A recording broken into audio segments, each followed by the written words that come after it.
எங்க தண்ணி வருதோ இல்ல அங்க தண்ணி வரணும். காவிரி சொன்ன குறிப்பிட்டு சொன்ன பெண்களை தாழ்த்தி பேசணும்னு துளி கூட அது எண்ணம் கிடையாது. என்னை அப்படி வளர்க்கல, என்னுடைய தாய் தந்தை என்னை அப்படி வளர்க்கல. அந்த காலத்தில் உங்க தாத்தா அசம்பிளியில் பேசுனது தெரியுமா இருக்கு? திராவிட நாடு எங்கே இருக்குன்னு ஒரு பெண் கேட்குது.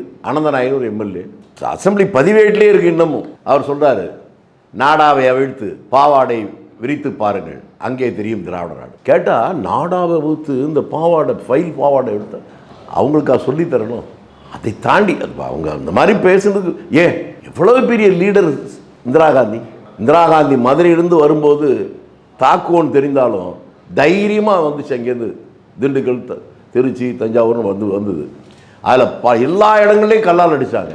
நீங்கள் கல்லால் அடித்து தான் ரத்தம் வந்துச்சுன்னு சொல்லும்போது இவங்க தாத்தா கருணாநிதி சொன்னது, நாங்கள் அடித்ததால் வந்த ரத்தம் அல்ல, மாதத்தில் 3 நாள் வருகின்ற ரத்தம். 1957 முத தேர்தல் நிற்கிற போது எங்கள் ஊரில் பேசுகிறார். இப்போ உங்களுக்கெல்லாம் நான் சொல்கிறது வேடிக்கையாக தோணும், நீங்கள் நம்ப கூட முடியாது. அப்போல்லாம் கிராமத்தில் ஒரு 1000 பெண்கள் இருப்பாங்கன்னு வச்சுக்கிட்டா 18 வயசு 20 வயசு பெண்கள் கூட ஜாக்கெட் போடுறவங்க கிடையாது. பொச்சாப்புங்கிற ஒரு வார்த்தையை தொடர்ந்து பயன்படுத்துகிறார். அப்போ அந்த சின்ன வயது இருந்தாலும் அந்த பெண்கள்லாம் நெடுகிறத பார்த்தேன். அந்த கூட்டங்கிறது அப்படி அபூர்வமான ஒரு விஷயம். அது கேண்டிடேட் வர்றாருன்னு இவர் கடைசியில் சொல்கிறாரு, பொச்சாப்பு என்பது இலக்கிய சொல், சரளமாக சாதாரணமாக நம்ம உரையாடலில் பேசுறது பொறாமைன்னு சொல்லுவோமே அதுதான் அப்படின்னு முடிக்கிறார். இது அவங்க தாத்தாவிட்டேருந்து வந்தது. இவர் என்ன நினைக்கிறாருன்னா, என்ன வேற ஏதாவது தப்பாக நினச்சிக்காங்க, எங்கள் தாத்தாவுக்கு பேர நான் தான் அப்படின்னு நீங்கள் நினைக்கணுங்கிறதுக்கு அந்த முத்திரையை வைக்கிறார். உங்களுக்கு பானுமதிக்கு என்ன தொடர்பு ஒரு கேள்வி கேட்டான் தஞ்சாவூரில். அந்த காலத்தில் இவங்க மூலவர் அண்ணாதுரை கிட்ட அவர் என்ன சொன்னார்? அவள் படிதாண்டா பத்திரியும் அல்ல, நான் முற்றும் திறந்த முனிவனும் அல்ல, நான் தேடி அடைய மாட்டேன், வந்தால் விடமாட்டேன். இது கூட பரவாயில்ல. தமிழர்கள் பிரச்சனையை பற்றி பேச நேரு போனார் இலங்கைக்கு. ஸ்ரீமாவ பண்டாரனாக அங்கே அதிபர். அப்போதான் முதல் முறையாக இந்திய நாட்டுடைய பிரதமர் இலங்கை தனி நாடாக வந்ததுக்கு அப்புறம் முதல் அஃபிஷியல் டூரே போகிறாங்க. அப்படி போகிற போது அந்த 2 பேரும் தமிழர் பிரச்சனை பற்றி பேசுகிறாங்கன்னு தினத்தந்தியில் 2ஆம் பக்கத்தில் பெரிய எழுத்துல போட்டிருந்தாங்க. என்ன மறக்க மாட்டேன். திராவிட நாடு என்ன எழுதியது தெரியுமா? உடன்பிறப்பே பார்த்தாயா, பாரத பிரதமர் நேருவோ மனைவி இழந்தவர், இலங்கை அதிபர் சிரிமாவோ கணவனை இழந்தவர், இருவரும் தனிமை அறையில் சந்தித்து தமிழர்களை பற்றி பேசினார்களாம். உனக்கு புரியாதா? 10 வயது மாமா படுக்க போகலாமா என்றால் அதற்கு என்ன பொருள்?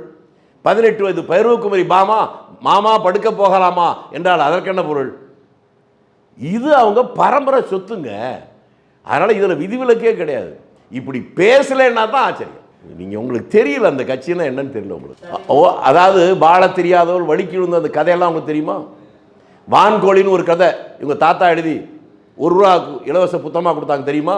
அதெல்லாம் சொல்ல முடியாது, சொன்னால் கேமராவே வெடிச்சிடும். போலீஸ்கார மகள், அது என்ன தெரியுமா கதை? போலீஸ்காரன் ஒத்த பொண்ணை கல்யாணம் பண்ணி கொடுக்குறான். நானே கல்யாணம் பண்ணி கொடுத்து கொஞ்ச நாள்லேயே புருஷன் இறந்து போயிடுறான். இவங்க வீட்டுக்கு வந்துடுறா. போலீஸ்காரன் பொண்டாட்டி இறந்து போகுது. ஒரு நாள் ராத்திரி 11 மணி 12 மணிக்கு மேலே சுச்சுவேஷன் எப்படி பில்டப் பண்ணுறாரு பாருங்க. அவர் தான் கலைஞர், முத்தமிழ் வித்தகர்.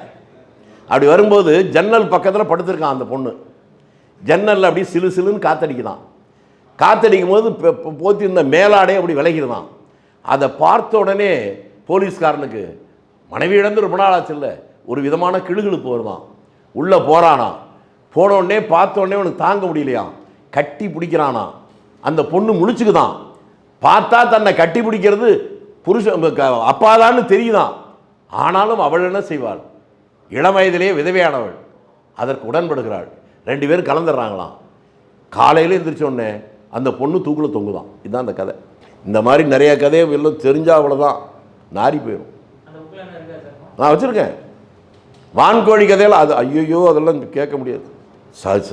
மேகலா பிரஸில் அடித்தது பிரிண்டர்ஸ் முதல் கூட வச்சுருக்கேன். இவங்க எல்லாம் பெரிய நாகரிகம், பண்பாடு, விரசம் இதை பற்றி பேசுவாங்க.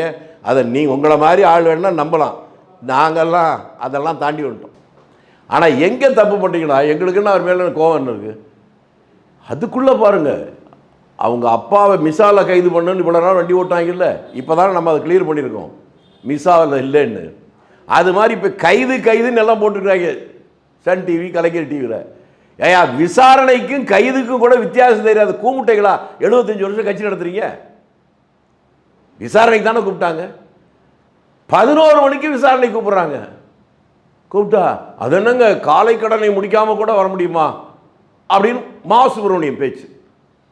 நான் முதல்ல நினச்சேன், என்னடா 11 மணி வயசு சொல்லும் பாத்ரூம் போகாமல் இருந்தால் இப்படி ஒரு ஆளை வச்சுக்கிட்டு கட்சி நடத்துவாங்க அப்படின்னு நான் முதல்ல தப்பாக நினச்சிட்டேன்.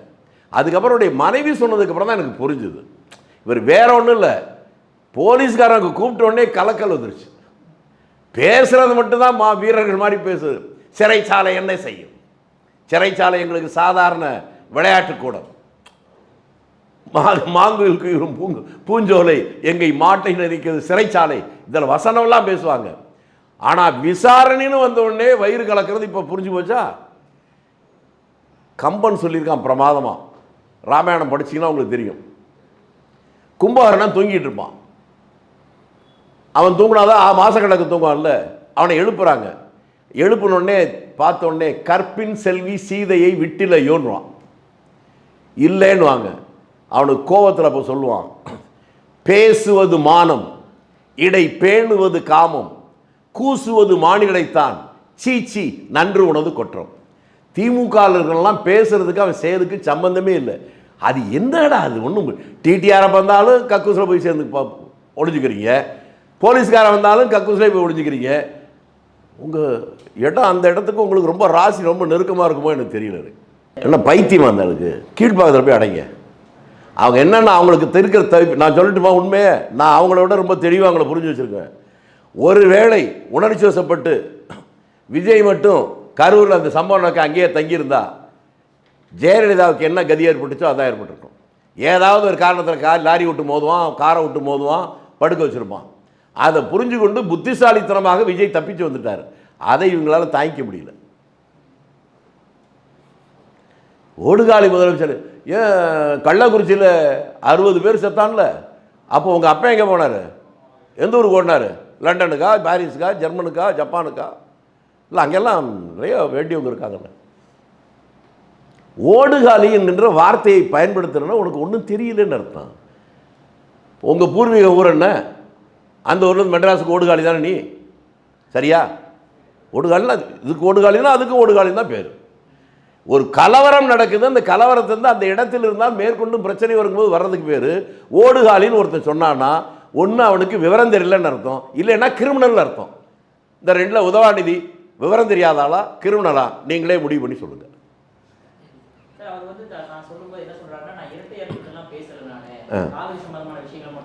அதான் என்ன பேசுனா சொல்லுங்க.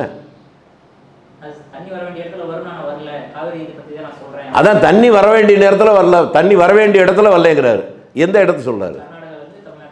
வரல இல்லை, அது உலகத்துக்கே தெரியும். அதில் நீ என்ன சொல்ற?